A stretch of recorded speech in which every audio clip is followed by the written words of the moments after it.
దీని మీద ఆర్ఎస్ ప్రవీణ్ కుమార్ కూడా ఒక ట్వీట్ పెట్టిండు. గంట క్రితం ఆయన ట్వీట్ పెట్టి, ఆకునూరి మురళి గారు మీకు చేతనైతే విద్యా కమిషన్ చైర్మన్గా ప్రభుత్వానికి సలహాలు సూచనలు ఇవ్వండి, స్వాగతిస్తాం.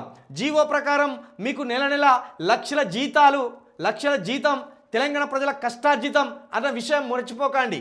మీ ప్రస్తుత పోస్టు రాజకీయాలకు అతీతం అన్న చిన్న విషయం కూడా మీకు అర్థం కాకపోవడం మీ నిరక్షరాస్యతకు అర్థం పడుతుందన్న.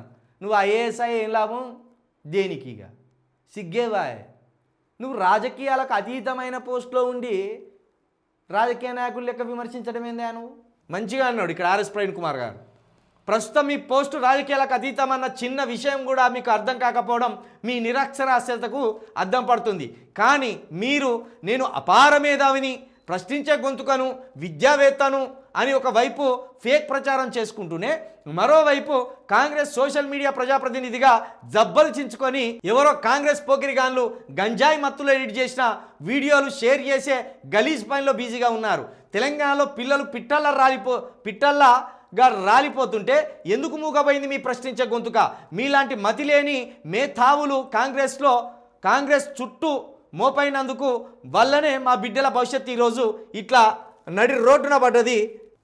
ఈ రోజున బరదారున పడ్డది. మీరు చివర్లో ఐఏఎస్ ఎట్లా అయినరో తెలంగాణ సమాజానికి చెప్పే కుస్కంస్కార్ని నేను కాదు, కానీ 14 సంవత్సరాల వీరోచిత పోరాటం చేసి కాంగ్రెస్ వెన్నుపోట్లను ఎదుర్కొని ప్రాణ త్యాగానికి కూడా సిద్ధపడి రాజ్యాంగబద్ధంగా తెలంగాణ సాధించిన కేటీఆర్ గురించి మాట్లాడే అర్హత మీకు లేదు. ఒక సలహా, దమ్ముంటే ముసుగు తీసి కాంగ్రెస్ కండువ కప్పుకొని ప్రత్యక్ష రాజకీయాలకి రా, లేకపోతే నోరు మూసుకొని కూర్చోబయ్యా అని పెట్టిండు ఆర్ఎస్ ప్రవీణ్ కుమార్ గారు.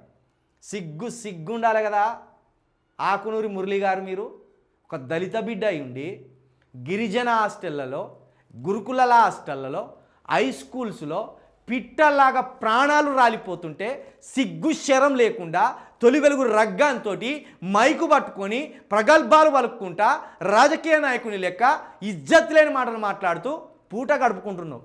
మేమిచ్చే లక్షల జీతం నువ్వు తీసుకుంటూ ప్రజల కష్టార్జితాన్ని జీతంలాగా నీకు ఇస్తుంటే పందికొక్కులాగా తింటూ కాంగ్రెస్ ప్రభుత్వానికి వత్తాసు పలుకుతావు. ఆర్ఎస్ ప్రవీణ్ చెప్పినట్టు నిజంగా నీకు సిగ్గు శరం ఉంటే ప్రతి వారంకి ఒకసారి 10-15 మంది పిల్లలు ఫుడ్ పాయిజన్ బారిన పడుతున్నారు.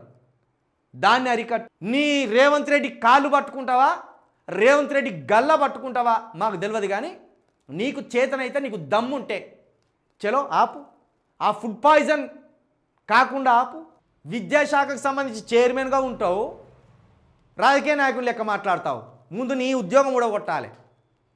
రిటైర్డ్ అయిన మనిషిని తీసుకొచ్చి ఆడ పెట్టి మీ పాదసేవ కోసం ఆయన ఉపయోగించుకుంటున్నారు. మంచి రాడ్డు దింపిండు ఆర్ఎస్ ప్రవీణ్ కుమార్ గారు. ఆయన ఐపీఎస్, నువ్వు ఐఏఎస్ ఎట్లయినావు తెలియదా? గ్రూప్ వన్ రాసి నువ్వు జాబ్ కొట్టినావా? ఇక చెప్పుకుంటే చదిపోతుందని సపడే ఊకున్నాడు ఆయన. ఎందుకు లేదు దళిత బిడ్డ అని ఊకున్నట్టున్నాడు. అరే గింత దుర్మార్గంగానా? ఎందుకండి మీరు ప్రజా సర్వెంట్ అని పేరు చెప్పుకుంటూ ఇట్లా మీరు సిగ్గు లేకుండా ప్రభుత్వాలకు కొమ్ము కాసడం ఏందండి? మీరు సిగ్గు లేకుండా